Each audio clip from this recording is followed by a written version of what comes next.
Good evening, I'm Jim Whaley. Tonight it's a pleasure to welcome to Cinema Showcase one of the top stars of television and films, Miss Farrah Fawcett. Her new movie is a romantic adventure comedy called Sunburn. We'll have several scenes from that picture to show you, so stay with me as I talk with Farrah Fawcett tonight on Cinema Showcase.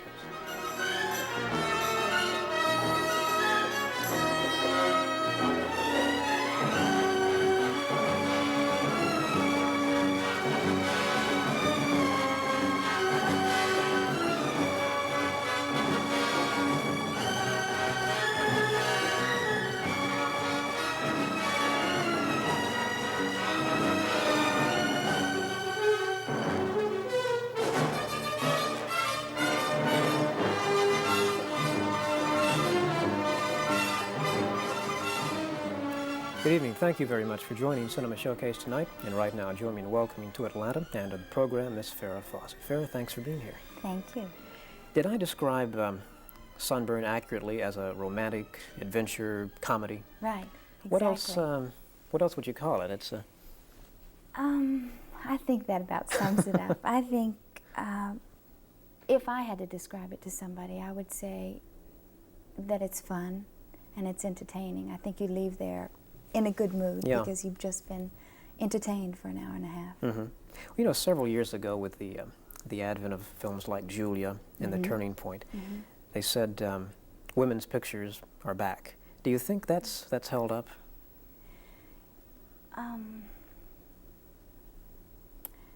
I think so. I think that there was a very strong emergence there for a while, and I think now it's settled down. But what I think it did is I think it just opened up the field for a lot of pictures that probably wouldn't have had the chance to be made because it was a relationship between two women and about women. So I think that's good. I don't know if it will now be totally women. I don't think so. You know what I'm talking about? It's when the women's movement came out and that's all you heard about, and now it's kind of leveled off. And I think it's only when things level off like that that great things start happening from it. So. Well, Sunburn definitely is, I think we can't just call it a woman's picture, but certainly the whole thing focuses around a woman. So I think that's probably a healthy trend. I think so. Yeah. I think women like it. Yeah. And I don't know, I haven't heard any men complain about Sunburn, so it's not all bad. When you're I know you must get all sorts of script offers. How do you go about selecting just what? Well, how did you select Sunburn, in fact? Well, it's interesting because the first script that I read, originally we talked about it, was titled The Bind. And it was a very serious film. And I liked what was happening with the woman. The film was around her, except that she was very serious, and the end was sad because he didn't come through for her. In other words, he disappointed her. It was a very heavy, dramatic film. And when we were thinking about who to cast in it, we thought about different people. Somebody came up with the name of Charles Grodin, so then the film takes a whole nother twist. And I kind of just went with it. I still liked my character when they did the rewrite. And when Charles and I were filming, we spent a lot of hours rehearsing and kind of rewriting ourselves, finding what would work best with both characters. But getting back to the reason that I select a film from a script, I think I know what appeals to me is if the film has a relationship between two people. It doesn't have to necessarily be a man and a woman. Can be two women, can be a woman and an older man, which happened in the last script that I just finished, Saturn III. And I think I'm looking forward to the day that I can do something, and maybe with a child, you know, a younger person, age difference. But I look for a relationship, something meaningful in the film. I mean, in other words, I know that I work better when I'm dealing with people and I can have a relationship. So do you know then right away when a script is sent to you if it's going to be right for you? Or do you trust your own instincts on that? Well, that's hard to answer. I think that as an actress, what you hope will happen is that any script you read, you could put yourself in that situation. In other words, For instance, when, as I told you, the bind changed from very serious to then this kind of kooky character, Ellie, which I played. I was reading a script the other day, and it was written not too far off from Sunburn. In other words, it was light. I had read the script a couple of years ago. They made some rewrites, and now they changed it and made my character much lighter. And I thought, now I would rather play her a little more sarcastic instead of, in other words, delivering the lines with humor, which was the writer's intention. I thought I'd play her a little more aggressive and maybe a little more sarcastic. So, I don't know, I think it depends on what mood that you catch me in, what phase I'm in.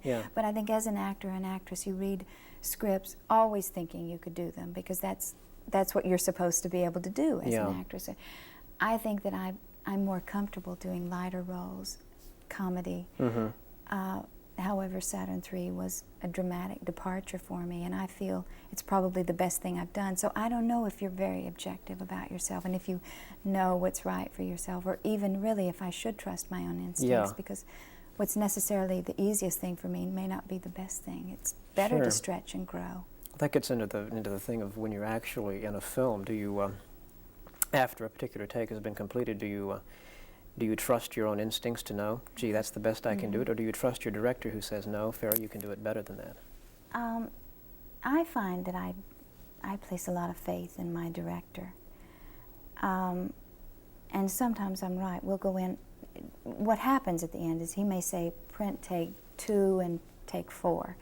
And I may say to him, I felt I was more spontaneous and more real in take 1. It was the first thing. I find I'm generally better in the first 3 takes than I am the 17th take, if we have to go on and on for another actor in the scene. And he'll say, okay, but I think you'll see the difference. So then he'll print it, and we'll talk it over if we both go see the rushes. And it's interesting, it's about half and half. Sometimes he's right, and sometimes I'm right. That could get to be a real problem if you're working with an actor whose style, let's say, is vastly different, because I think that happened once with Marlon Brando and Anna Magnani in a film, because he was so good the first few takes, but she kept getting better and better the 20th and 25th take, and that drove him crazy. In fact, it happened with me. Charles Grodin is that way. He'll say, let's do it again, because he's very creative and sometimes on the spot, so he feels, no, I could add something. Well, wants to go on and on. Harvey Keitel in Saturn III was that way. Art Carney, however, is great, because he and I go, great, cut, print, okay, let's move on, we got it. So you're right, but that's the fun about acting, to work with all different kinds of actors and to pick up things from other actors and see what works best for them. It's interesting. I was so, one thing that has stayed with me is I did an interview once with Helen Hayes, and just a couple of years ago, and goodness knows she has done just about every great role, but she says no matter what she does now, she keeps growing. And I think for an actor, you have to, don't you? I think if you talk to Laurence Olivier, he would say the same thing. I think that's very true. I feel it. Yeah. For those watching who have not seen Sunburn yet, I know it's tough to synopsize something, but could you give them just an idea of what to expect when they go see it? Well, it's like I said, I think you just can expect to be entertained and have a lot of fun. I think for everyone who saw Foul Play, that's how I felt when I saw Foul Play. I came out of there thinking, oh, it's over. That was fun. Great. Had a good time. But you play a sort of innocent who's kind of rooked into an escapade. Yes, but a lot of funny things happen to this innocent. We have a couple of scenes from the picture, and this first one takes place on an airplane, which I think is your first meeting with Charles Grodin. Could you kind of set this scene up? That's right. Well, my character, Ellie, is a model who's been hired to go spend a week with this insurance investigator and pose as his wife. No funny business, as she says. You know, this is my profession. I'm very serious about it. So he doesn't know who she is. She doesn't know who he is. They happen to be sitting next to each other on the plane. They're supposed to meet in Acapulco. They're on the same flight. So she's very nervous about flying and happens to spill a drink all over his white pants. And we tried it a couple of times and rehearsed it, but I think the take that they finally used was one where we both just kind of ad-libbed through the whole thing, and he is very funny. I hope that we see it. Are we going to see it? Yeah, we'll see it. Will I see it? So I could tell you what happened Sure. afterwards. Okay, So. let's take a look at that right now. Here's a scene from Sunburn.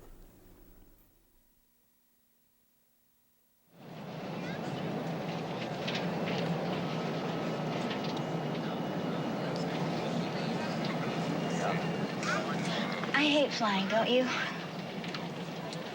Hasn't been too bumpy, though, has it? Would you care for another cocktail? I'll have another cream de cocoa. Thank you. Certainly.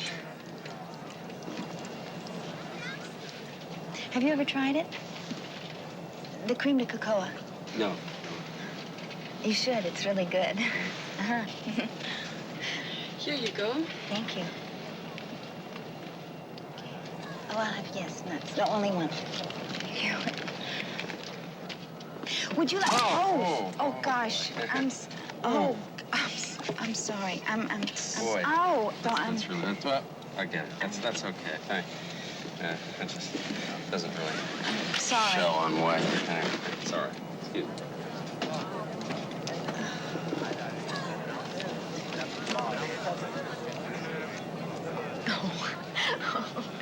It's really a big stain. It is. And Oh, are you going to leave it that way?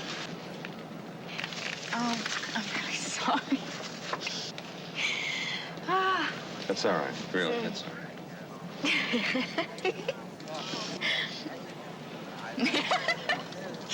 Oh. A scene from Sunburn starring Farrah Fawcett and Charles Grodin. I think that's pretty much what you described. Yes. What I wanted to tell you was that we have certain lines written, everyone knows that. But a line that he added was, "That's okay, it doesn't really show on white," which is the funniest thing because it's brown and his pants are white and it's an enormous stain. And then he was supposed to come back and sit down, and I was just supposed to say, "I'm sorry," but they kept the camera rolling. And I started laughing hysterically because when Charles Grodin can say more with a look than most people can with a whole page of dialogue. And so the look that he gave me just made me keep laughing hysterically, and I couldn't really say, "I am sorry." I just kept laughing, and so they left it in. That's but those great. things work sometimes. That's great. I was going to ask you, when you mention ad-libbing, do you like to have that sort of freedom on a film or a TV show, or do you like lots of direction? Do you like the director to say, "No, in this scene I want you to do exactly this"? Well, again, I have to say, I want it all. I would like to work with a very rigid director, someone who, in my opinion, is so well prepared that he knows the look of the film, the feel of the film. I don't think most directors do. I think they come in as actors and actresses where you know what you want to do with your character, but then what happens is what the other actor does with his character development. You have no control over the whole look of the film. I mean, there's a cinematographer, there's the lighting. So I would think that Stanley Kubrick, for example, probably has so much control and knows exactly what he wants that I would love to work with someone that way who has total control, would therefore know exactly what he wanted from me as an actress. But on the other hand, I would say I like the freedom of being able to do what I want, and I think the more relaxed I am, the more freedom I have, the more good things that happen. Yeah. I was talking with Gene Wilder, for example, mentioned that he cannot work on a set that's tense. Do you find that to be any kind of hindrance? Oh, well, personally, it's not as much fun. Yeah.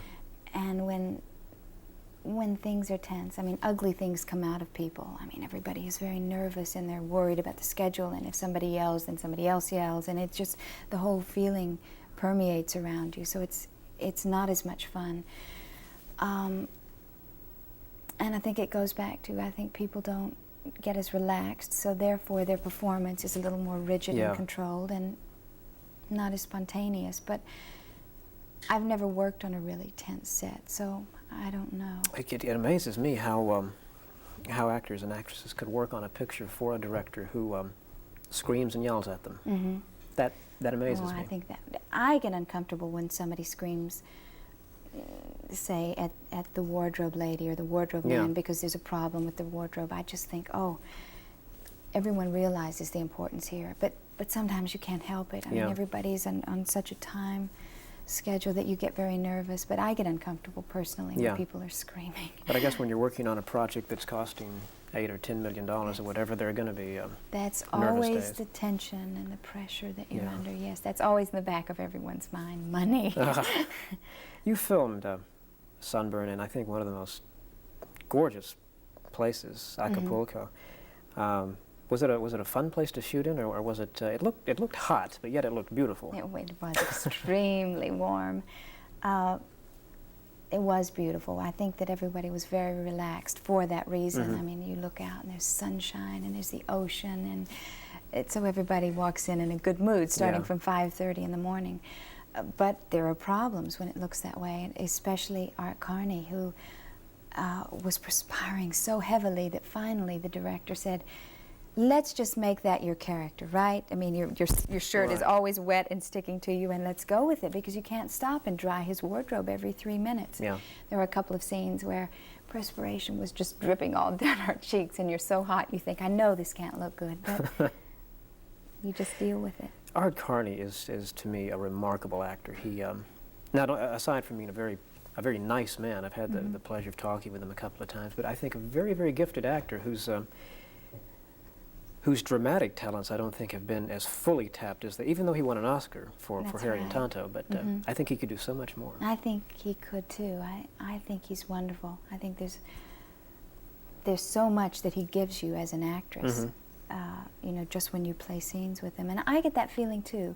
I think that when you meet someone, I think people get that feeling from me. When you meet somebody whose image and reputation is they're always up and they're into comedy, when you sit down and you talk to them and you see a serious side of them, that's what I would love to see him do, something very dramatic and serious. Yeah. We're going to get to take a look at a little of that Acapulco scenery in this next clip, which I think takes place on the beach and shows us a little of the action, the adventure in the picture. What do we need to know about this one? I have just been in the water and somebody tried to drown me.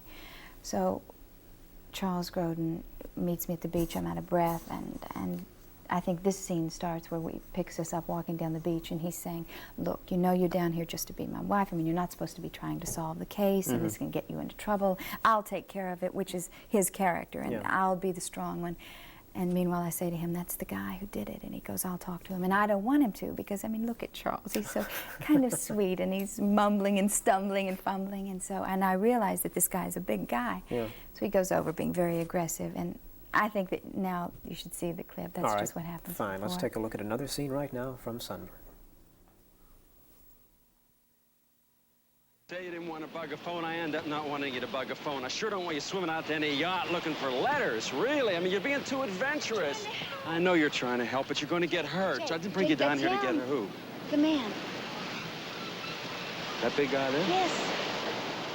Wait a minute, no, wait a minute, wait a minute. No, wait a minute, just for a second. How you doing? Yeah. What can I do for you, pal? Oh, my wife tells me you gave her a little scare out in the water. She's daydreaming, pal. Lots of broads would like me to give them a little scare in the water. Yeah, I'll bet they do. Yeah. This really the guy? Well, I thought it was, but, maybe he just thought I was somebody else. Come on, let's go. Oh, excuse us. Probably thought you were somebody else. Yeah, you were somebody else.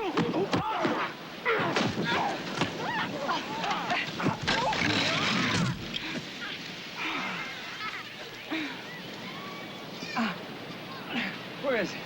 Where'd he go? Where'd he go? Where'd he take off? Yeah. Go. Come on, let's just go. Where'd he take off? Big guy. Go. Must have got scared. Big guy, huh? Must have really hit him. Yeah, I used to box, not professionally, amateur, but I never lost a fight. I really took a shot. Another scene from Sunburn featuring Farrah Fawcett and Charles Grodin. That man has a great dry wit. No, doesn't he? It's very difficult to do scenes with him without cracking up, because he's so funny.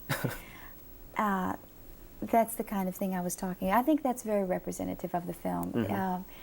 Charles Grodin, who's trying very hard to solve this case, and who every time he opens his mouth just messes up something, and the thing with the fight. And he does a later scene where he talks about how he almost had him, and wasn't he great, and he used to box. Yeah. And, well, it gets funnier.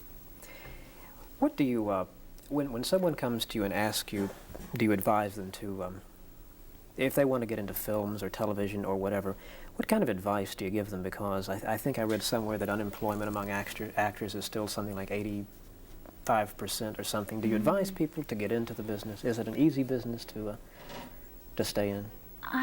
No, I don't think it's an easy business. But then, you know, now that I find I'm in another business, in other words, I have a Farrah Fawcett shampoo and conditioner for Fabergé, and so I'm seeing another business. I've decided that the business is not easy, any business you're in, and I think everybody wants to be the best at what they do, and there's very tough competition. My advice to people when they say that is just be aware that it's not easy and that it's not all glamour and limousines and fun. In fact, that's a very small part of it. And I think if you, as a person, can keep your head on straight and realize that it is a business, that you have to be just as disciplined in this as you do in any other business. You have to get your sleep, and you have to perfect your craft, and you're constantly learning and growing, and try to remember all this and be yourself. I find that when I meet someone I admire in this particular business, that they are themselves. In other words, I respect them more when I see them dealing with people in an everyday life and then acting and then on screen. I don't particularly like to see people, it makes me uncomfortable, people who are one thing to one person and one thing to another, and that happens with a lot of actors and actresses. But it works for them. I mean, this is just my own particular opinion and my advice. I mean, you talk to a lot of people, and they have to change. They have to get up for crowds, especially, I think, musicians and singers. You know, they become a different person.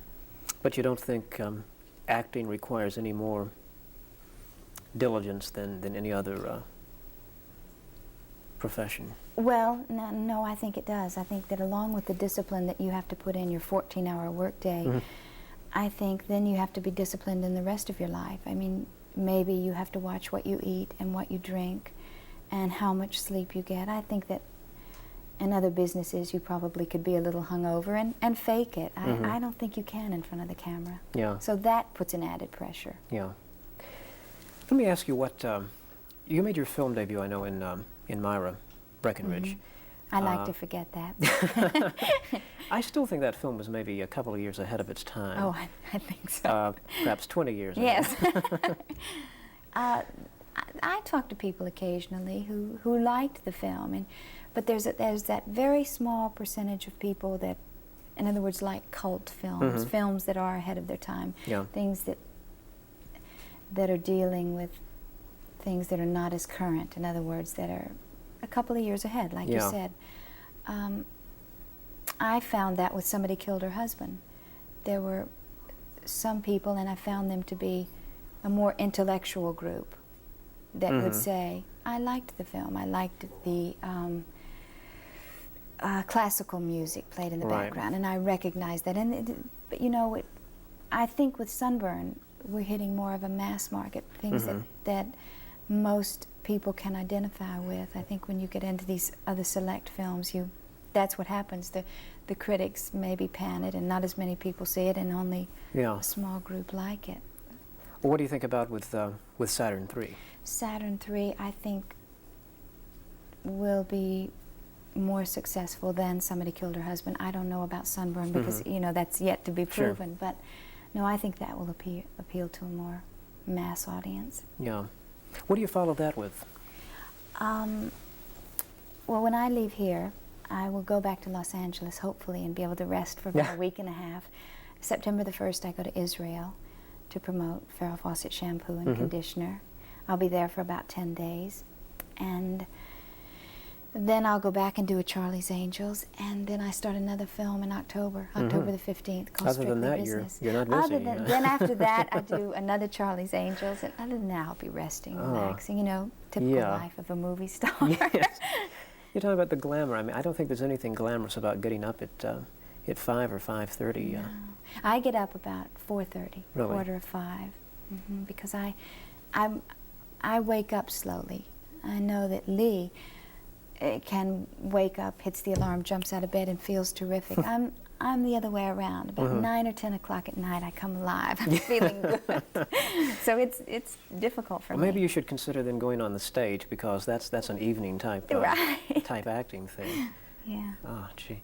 Do you find that when you go around promoting films, do you get a chance to see much of the places you go to, or is it just really a hectic sort of schedule? No, I was mentioning to somebody the other day, when they say, how do you like the city, how do you like Chicago, I saw Chicago from the 22nd floor, and I saw the drive to and from the airport. That's not very representative of the city. The same thing with Atlanta.